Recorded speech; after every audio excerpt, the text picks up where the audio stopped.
Get ready for the data center revolution, because we are diving straight into the massive shift happening right now. Bill Clayman, CEO and co-founder of Apollo, Us, just dropped a bombshell at Data Center World 2026, declaring that we are having a moment, and he's laying out exactly why the explosion of artificial intelligence is pushing data centers into the mainstream like never before. We'll explore how this AI boom is fundamentally changing the landscape of this massive industry, and what it means for everything in technology and infrastructure. Here's a simple way to protect your phone without stress. This ALEN 3-pack comes with tempered glass screen protectors, camera lens protectors, and an installation frame for an easier, cleaner fit. It's clear, case-friendly, and built to help guard against scratches and everyday bumps. Check the link in the comments to get it on Amazon.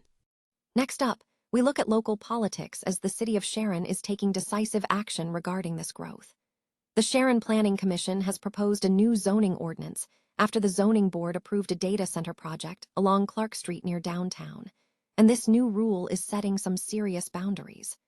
We'll break down exactly what this ordinance means for water usage, noise, and aesthetics, and hear from residents who are already voicing their concerns about this development. Now we head out to Caldwell County, Texas, where the prospect of a data center boom is raising serious red flags for longtime residents. Derek Amati, who has farmed the land for 15 years, is deeply worried that the construction of several data centers being considered could completely change his rural community, bringing noise and massive construction. We'll examine the county's push for responsible development, including tax abatement agreements, and see how residents are fighting to protect their way of life. And finally, we turn to the intense community battles happening in Kansas, where neighbors are standing up to big development plans. After Beale Infrastructure withdrew its application for a project in Gardner, neighbors rallied together, and the fight is far from over as they plan to challenge proposals in Edgerton. We'll look at the power of community action and what the future holds for data center development across the Kansas City metro area. Stay with us for the rest of the news.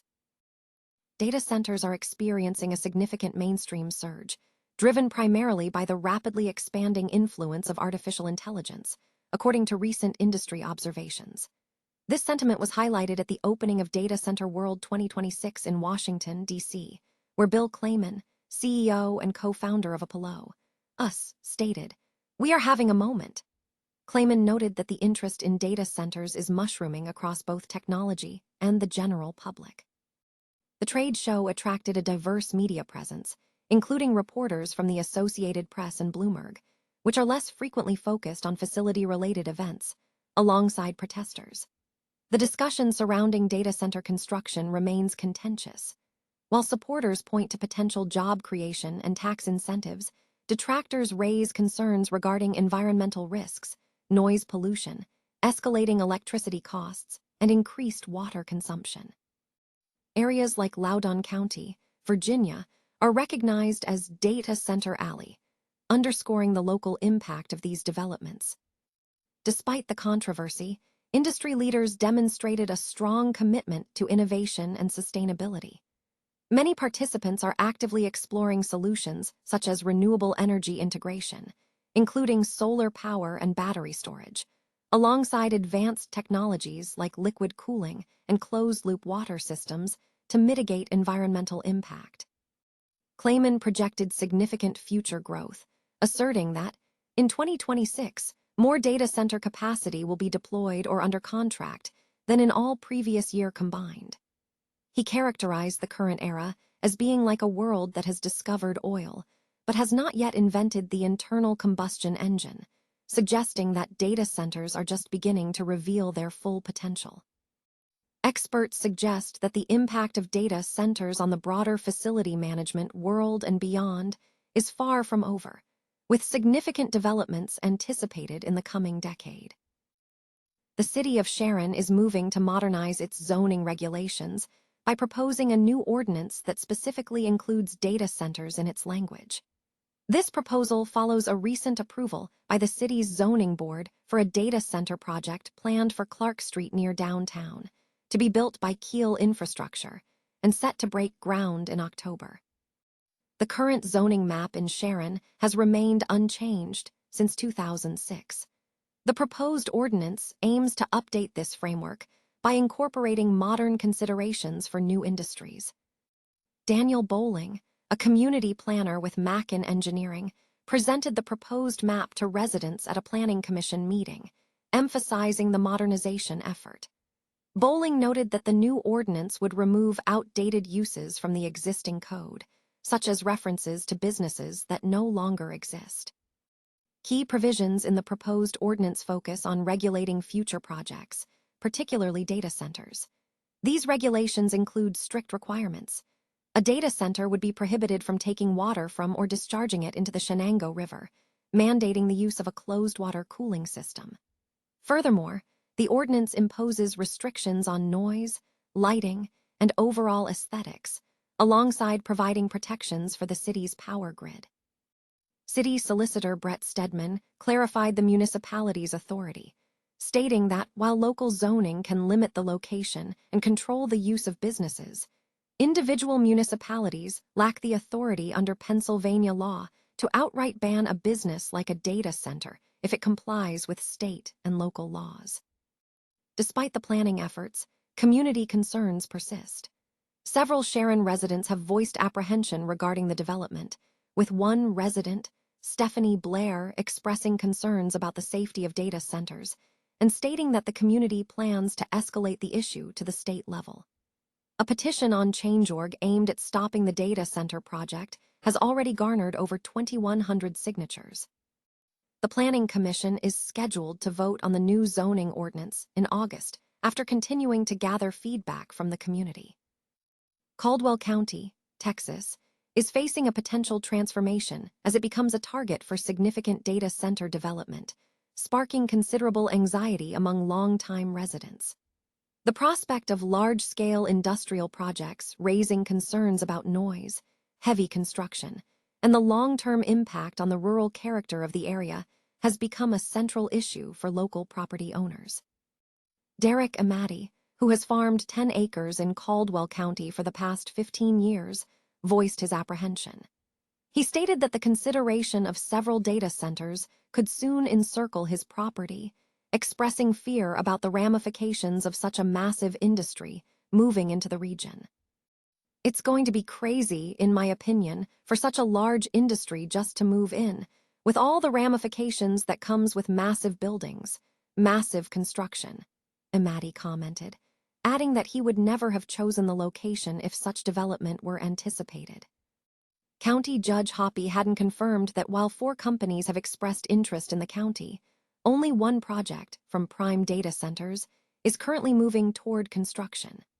Hadden explained that the county's attractiveness to these developers stems from the lack of zoning authority in Texas, which allows counties to permit certain developments near residential areas. That's all 254 counties, Hadden noted, indicating that data centers are primarily targeting rural counties with ample land. To mitigate potential negative impacts, the county is actively promoting responsible development through tax abatement agreements. These agreements mandate strict requirements, including the implementation of closed-loop cooling systems, dark sky protections, and limitations on water usage. The county has finalized an agreement with Prime Data Centers to build 8 data centers in the area, a project Judge Hadden estimates could generate approximately $8 million in annual revenue for the county, funds that could be reinvested in local infrastructure such as park land acquisition, road improvements, or jail construction. Despite the economic potential, County Judge Hadden acknowledged the residents' concerns, stating, "I'm not a great proponent of them, but when they arrive here, I do have to deal with them."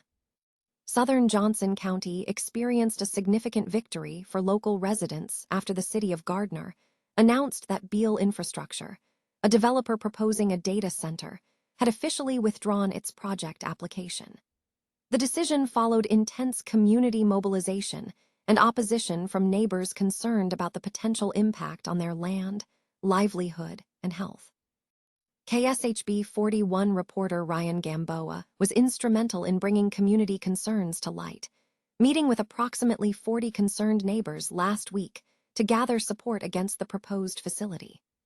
Residents, including Kari Hamilton and her family, who own a cattle ranch adjacent to the former site, voiced deep apprehension regarding potential health and environmental risks. The opposition culminated in a strong showing at a Gardner City Council meeting on Monday night, where nearly 200 individuals from 3 different counties gathered to voice their concerns about the proposal, which was not originally on the agenda. The presence of residents from Osawatomie, Ottawa, and other areas highlighted the broad regional opposition. The withdrawal was reportedly influenced by discussions with the city of Gardner, which communicated to Beale Infrastructure that it would not offer tax incentives for the project. Following this conversation, Beale Infrastructure formally pulled its application. Mayor Todd Winters acknowledged the community's engagement, stating, "We stand committed to pursuing responsible economic development opportunities for our community." When questioned by KSHB 41 about tax breaks for such large facilities, resident Jake and Kim Sittler emphasized the principle of taxation, stating that if a company wishes to build in the area, it should be prepared to pay taxes. Beale Infrastructure issued a statement confirming the withdrawal, noting their commitment to community input and indicating they would continue exploring investments in other locations in Kansas. Community action extended beyond City Hall. Neighbors organized online, sharing documentation obtained by Gamboa through a Kansas Open Records Act request, including emails and receipts related to a $10,000 donation made by Beale Infrastructure to the Gardner Regeton Schools Foundation. While some neighbors, like Kari Hamilton, expressed mixed feelings about the donation, emphasizing the need to address the underlying concerns, the community remains determined to resist future development. Hamilton stated, "It's unfair. They think they can come into these little towns. They think they can sneak in and put up these big data centers without us stopping them. No, you lit a fire and I'll stop it." The fight is not over. Residents are planning further resistance, with the next major confrontation scheduled for May 12th in Edgerton, where the Planning Commission will consider a data center proposal just a short drive from the Gardner site. This effort underscores a growing local pushback against large-scale data center development across the Kansas City metro area.